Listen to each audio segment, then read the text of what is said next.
Gus Yahya, Ketua PBNU terpilih 2021-2026, PWNU Sumsel sebut memimpin dengan sejuk dan damai.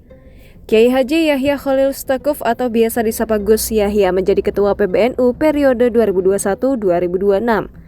Gus Yahya dalam pemungutan suara putaran kedua mengalahkan Said Akil Siraj. Dalam pemilihan Ketua PBNU di Lampung pada Jumat 24 Desember 2021, Gus Yahya memperoleh 337 suara, sementara Said Akil Siraj memperoleh 210 suara.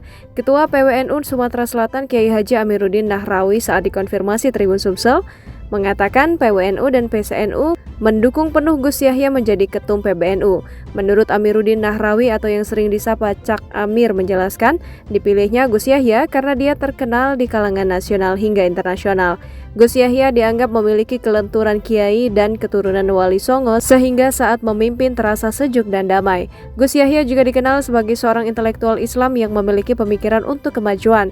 Setelah terpilihnya Gus Yahya, Cak Amir berharap PWNU dan PCNU segera punya kantor sendiri, punya rumah sakit atau klinik agar bermanfaat untuk masyarakat.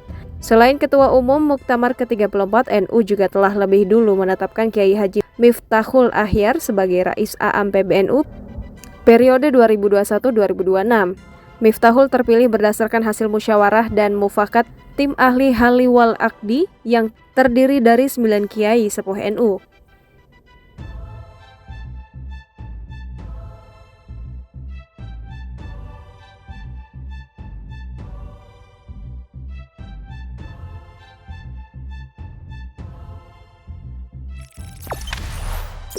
Jangan lupa subscribe, share, komen, dan like ya.